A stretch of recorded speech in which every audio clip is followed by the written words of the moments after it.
যারা তাদেরকে সমর্থন করবে, আপনারা জানেন গত 2 একদিন আগে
দেখেন আল্লাহ তাআলা কিভাবে মানুষের মনোবল করে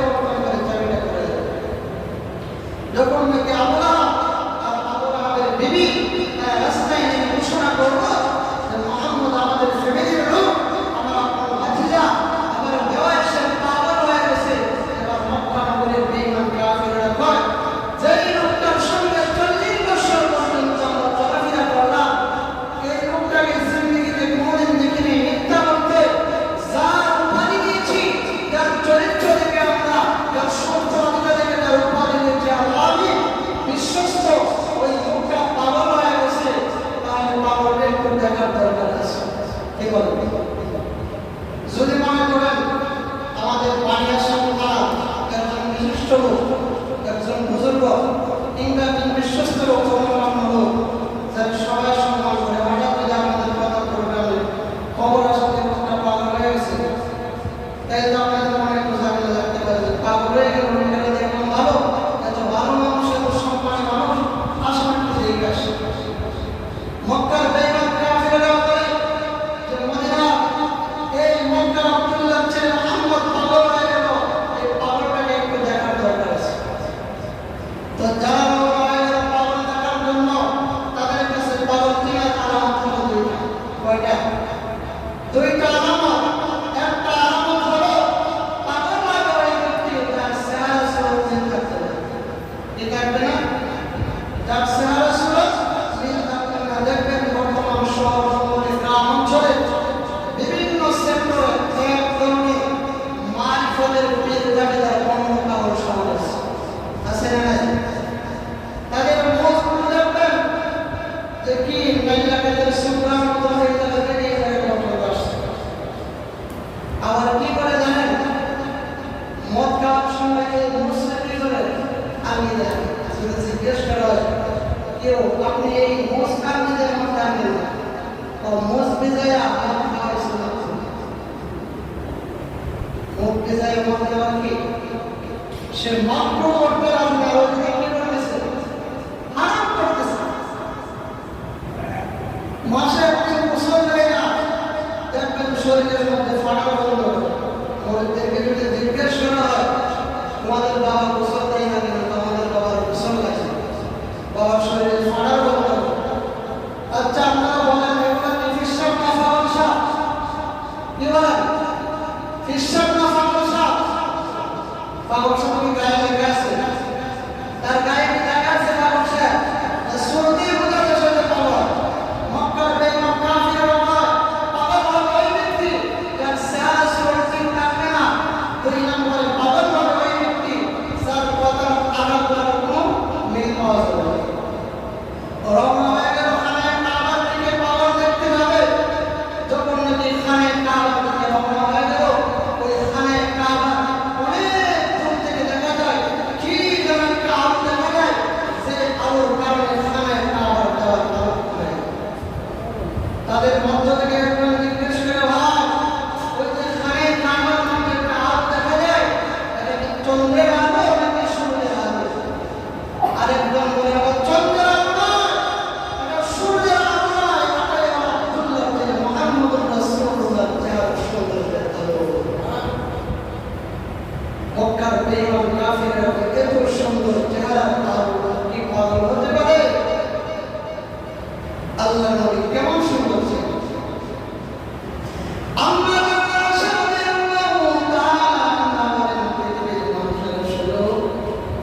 আকাশে একটা সূর্য আছে, আর আকাশে একটা সূর্য আছে। আকাশের সূর্য, সূর্যের মধ্যে একটা পার্থক্য আছে।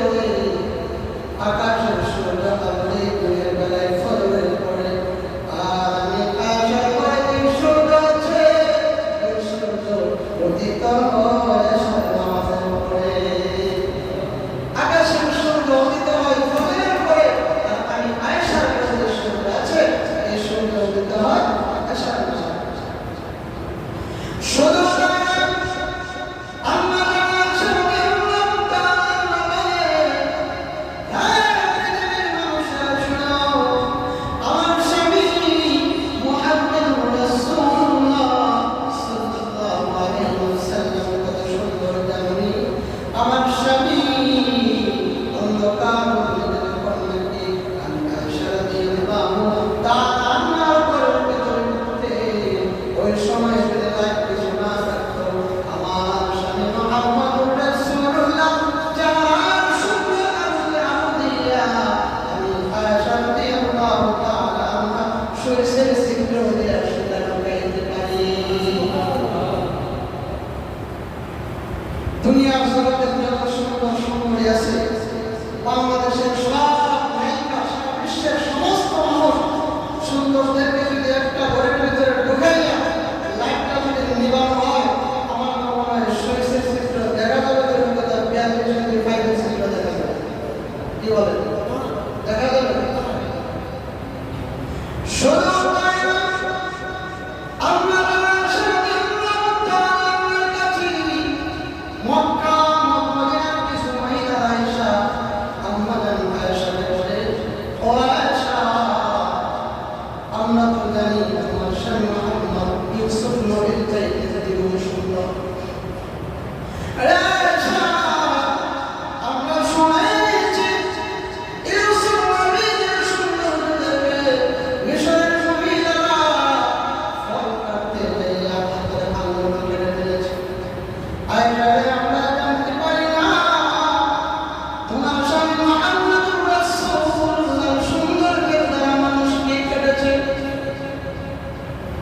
বিশ্বনবীর সৌন্দর্য দেখে মানুষ আনন্দ আছে, তোমার সঙ্গে সৌন্দর্য দেখে মানুষ ঠিক আছে। আমরা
ছাত্ররা এই প্রশ্ন শুনে করে বাপ দাদার জীবনে এরকম অঙ্ক শুনি নাই, বহু অঙ্ক করেছি, এরকম অঙ্ক তো জীবনে শুনি নাই।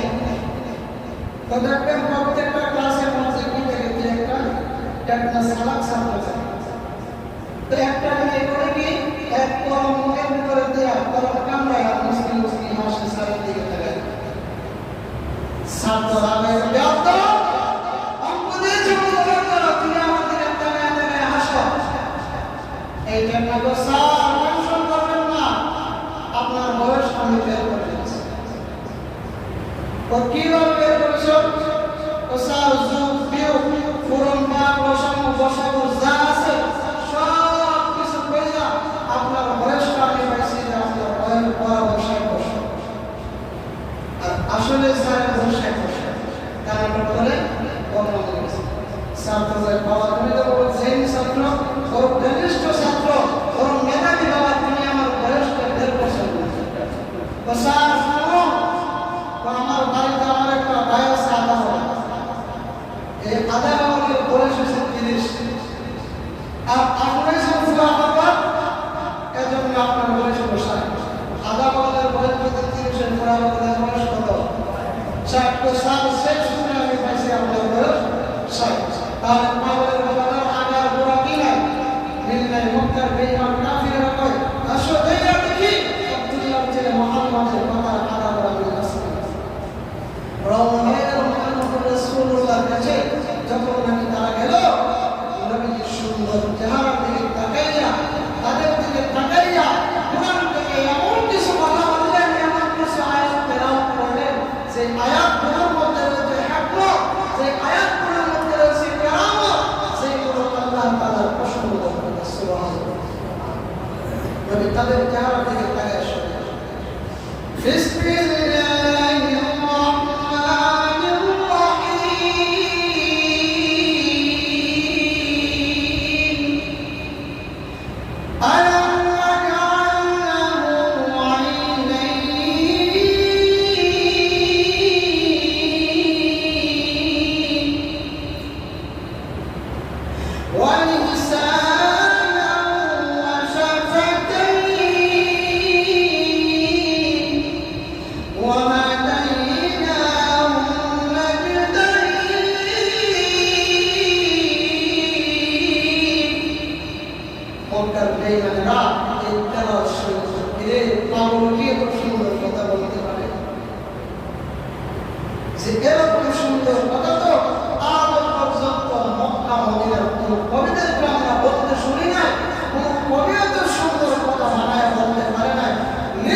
মুহাম্মদের কাছে কালিমা পড়ে মুসলমান হয়ে যাব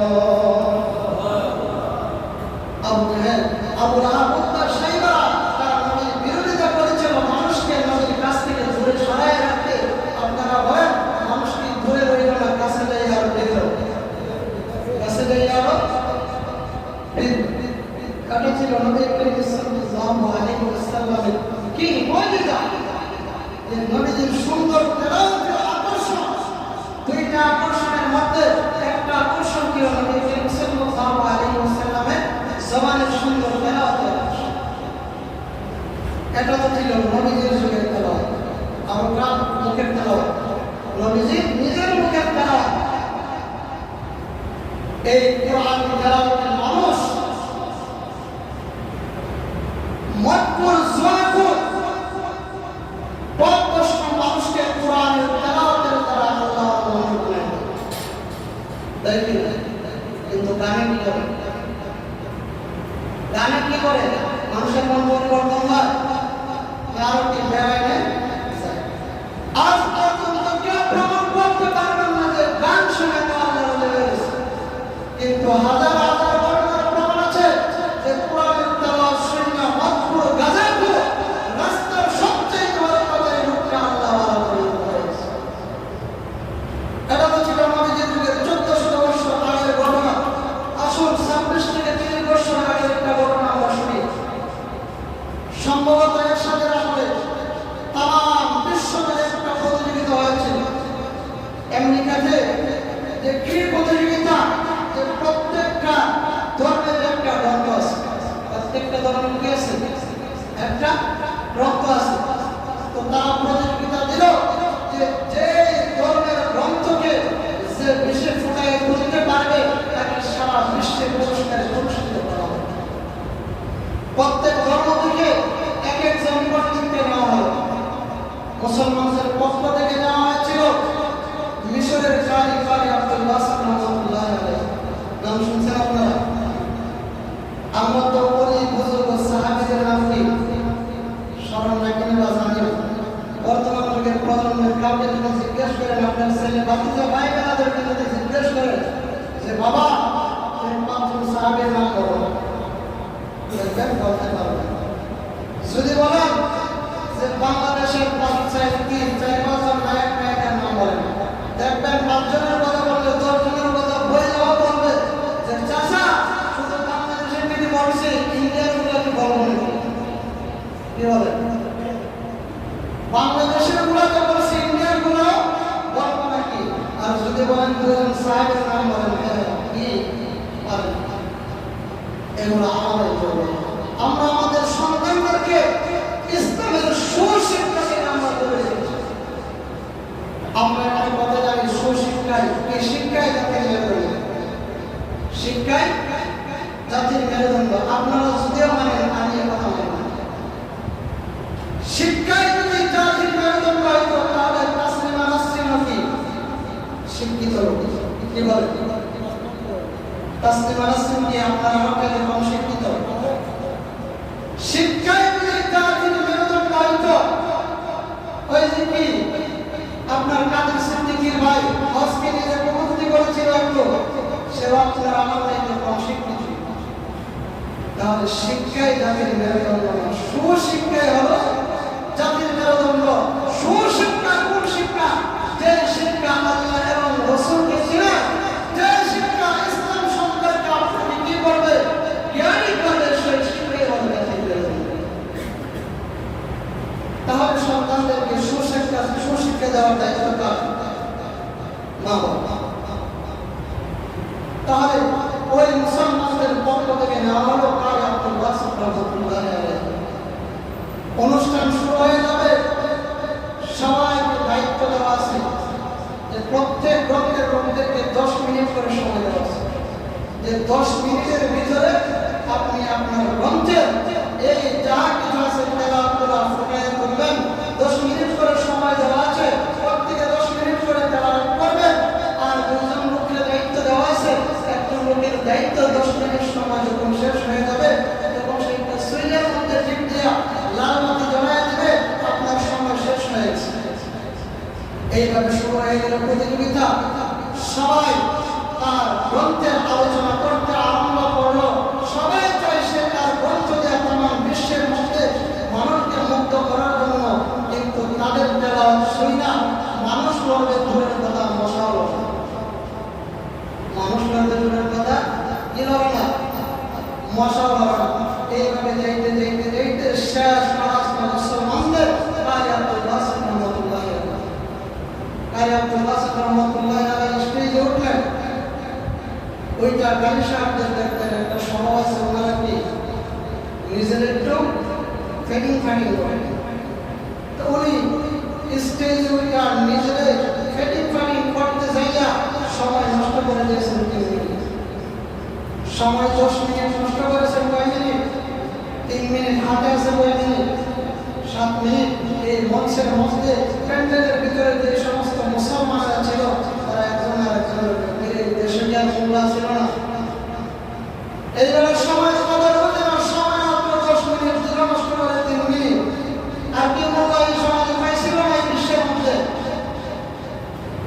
যখন তিনি আরো 3 দিনের সময় নিয়েছেন যে তেলাওয়াত কোথায় লম্বা করবে, কোথায় গুণা করবে, কোথায় মাদা করবে, এই ম্যাপ করতে যায় সময় নিয়েছেন আরো 3 মিনিট।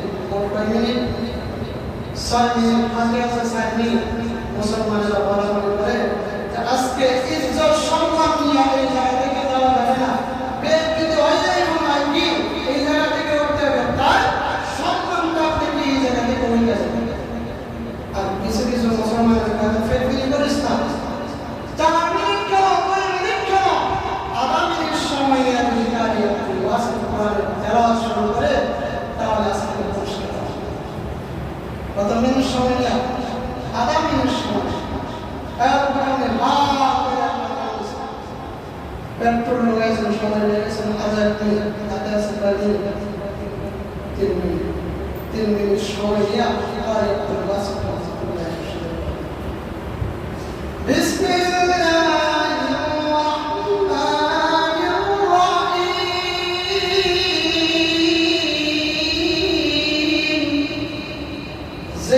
বিসমিল্লাহির রহমানির রহিম কইলা শুরু করছেন, যেই লোকের দায়িত্ব ছিল মার দেওয়া, আপনি আপনার ওই লোকের হাত থেকে কলম পেয়ে গেছে, এবার ওই লোক হাতের কলম ফালাইয়া এইভাবে গালে হাত দিয়ে তাকায় আছে কালী সাহেব। যেই লোকের দায়িত্ব ছিল 10 মিনিট সময় শেষ হয়ে গেলে পরে সুইয়ে পিঠে লাল বাতি জ্বালাই দিলে ওই লোকের হাত আর সুইয়ে যাবে। সুবহানাল্লাহ।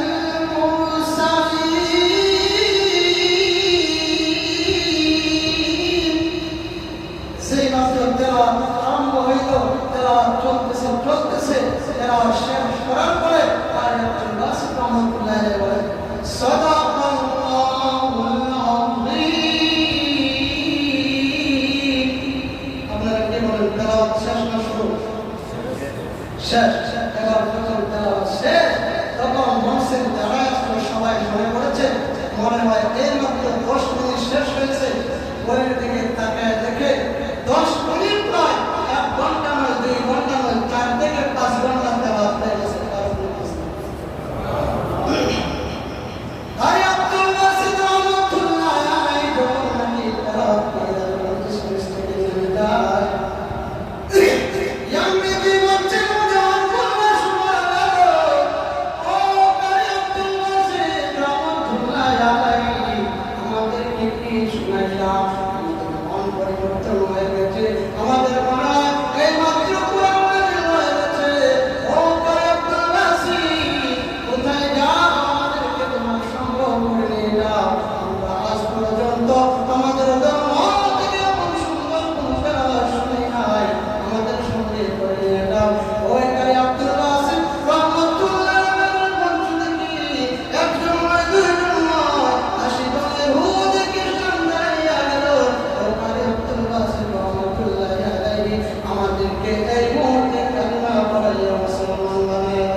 উত্তম চরিত্র আপনাকে কেউ আঘাত করেছে